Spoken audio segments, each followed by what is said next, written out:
সোমবার বেলা ৩টে নাগাদ ৫৪ কদমতলা কুর্তি বিধানসভায় তারকপুর উচ্চ মাধ্যমিক বিদ্যালয়ের চত্বরে তারকপুর উচ্চতর মাধ্যমিক বিদ্যালয়ের দ্বিতল ভবনের শুভ শিলান্যাস অনুষ্ঠান অনুষ্ঠিত হয়। এই অনুষ্ঠানের উদ্বোধন করেন রাজ্যের যুব ও ক্রীড়া বিষয়ক, সমাজ কল্যাণ ও সমাজ শিক্ষা, শ্রম দপ্তরের মন্ত্রী টিঙ্কু রায়। এছাড়াও এই অনুষ্ঠানে উপস্থিত ছিলেন কদমতলা পঞ্চায়েত সমিতির চেয়ারম্যান সুব্রত দেব, কদমতলা পঞ্চায়েত সমিতির ভাইস চেয়ারম্যান বিদ্যাভূষণ দাস, প্রদেশ বিজেপি নেতৃত্ব দিলীপ তাঁতি, কদমতলা ব্লক আধিকারিক অনিমেষ দেব বর্মা, অন্যান্য অতিথিগণ। একই দিনে বেলা 4:30টায় কদমতলা সরকারি ইংলিশ মিডিয়াম দ্বাদশ শ্রেণী বিদ্যালয়ের দ্বার উদ্ঘাটন করা হয়। এ বিষয়ে মন্ত্রী জানিয়েছেন, কদমতলা ব্লকের অন্তর্গত তারকপুর মাধ্যমিক বিদ্যালয়কে আজ থেকে উচ্চ মাধ্যমিক বিদ্যালয়ে চালু করা হলো এবং কদমতলা এলাকায় সরকারি ইংলিশ মিডিয়াম স্কুল অষ্টম শ্রেণী পর্যন্ত ছিল। এই স্কুলকে এবার ক্লাস 10 পর্যন্ত করা হয়েছে। দুটি স্কুলেই খুবই গুরুত্বপূর্ণ। কদমতলা ব্লকের প্রথম ইংলিশ মিডিয়াম স্কুল হচ্ছে এটি। সেই সঙ্গে কদমতলা থেকে প্রায় 8-9 কিলোমিটার ভিতরে গ্রামীণ এলাকায় ছিল তারকপুর মাধ্যমিক বিদ্যালয়টি।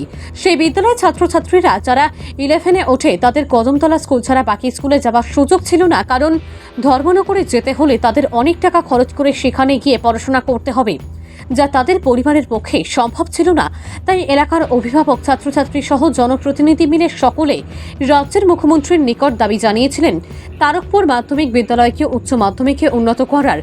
সেই দাবিকে মান্যতা দিয়ে এবার রাজ্যের মুখ্যমন্ত্রীর প্রয়াসে এই বিদ্যালয়কে উচ্চ মাধ্যমিকে উন্নত করা হয়েছে। সেই সঙ্গে এই বিদ্যালয়কে পিএমসিতে নেওয়া হয়েছে। তার জন্য এই বিদ্যালয়ের জন্য বেশ টাকাও আসবে এবং ইনফ্রাস্ট্রাকচার তৈরি হবে। বিদ্যালয়কে উন্নত করার জন্য সেখানে একটি বিল্ডিং এর কাজ হচ্ছে। আরও কিছু পরিকাঠামো উন্নয়ন করতে হবে। রাজ্য সরকারের প্রথম অগ্রাধিকার হচ্ছে শিক্ষা ব্যবস্থাকে উন্নত করা, যাতে ছাত্রছাত্রীরা ভালোভাবে সুন্দর পরিবেশে পড়াশোনা করতে পারে।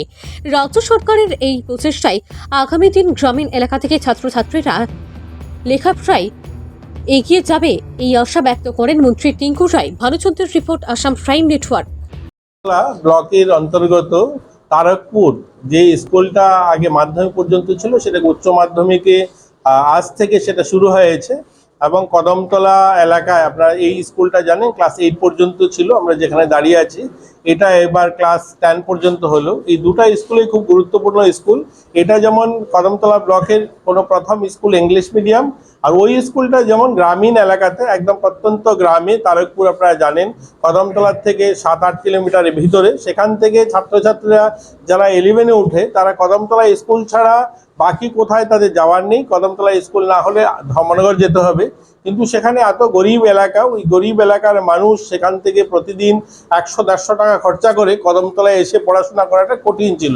মাননীয় মুখ্যমন্ত্রীর প্রয়াস এবং এখানকার জনপ্রতিনিধি যারা আছেন, ছাত্রছাত্রীরা এবং সেখানকার অভিভাবক যারা রয়েছেন তাদের প্রয়াস, সবাই মিলে এই স্কুলটাকে উচ্চ মাধ্যমিক করার জন্য আবেদন রেখেছিলেন মাননীয় মুখ্যমন্ত্রীর কাছে এবং সেটাকে করা হলো উচ্চ মাধ্যমিক এবং সেটাকে পিএমসিতেও নেওয়া হয়েছে। তার জন্য বেশ টাকাও সেখানে আসবে, ইনফ্রাস্ট্রাকচার তৈরি হবে, এই স্কুলটাও তো উন্নত হবে। সেখানে একটা বিল্ডিং কাজ হচ্ছে, আরও কিছু পরিকাঠামো উন্নয়ন করতে হবে।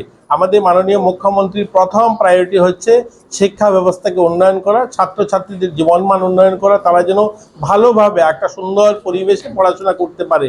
এই সরকার জানেন আপনারা বিদ্যাজ্যোতি প্রকল্প নিয়ে এসছে। বিদ্যাজ্যোতি প্রকল্প 1-2টা কোয়েশ্চেন মার্ক এবার এসছে, কিন্তু বিদ্যাজ্যোতি স্কুলের যে ধরনের পরিকাঠামো, যে ধরনের ব্যবস্থা নিয়ে শুরু হয়েছে সেটা হয়তো 1-2 বছর সময় লাগবে, কিন্তু সেখান থেকে আমরা একটা ভালো আশা দেখতে পাচ্ছি। কারণ আমাদের রাজ্যের আমরা সর্বভারতীয় স্তরে যে সমস্ত এক্সাম হতো একটা সময় দেখতাম আমাদের ছেলেমেয়েরা অনেকখানি পিছিয়ে, কিন্তু আজ বিদ্যাজ্যোতি হওয়ার পর আমরা আশা করছি এখান থেকে এখন যারা ভর্তি হচ্ছে এবং আজ থেকে 4-5-7 বছর পরে যারা বেরোবে সেখান থেকে, তারা ভালো মার্ক নিয়ে বেরোবে এবং ভালো সুনামের সঙ্গে ওই সমস্ত স্কুলগুলো এগিয়ে যাবে।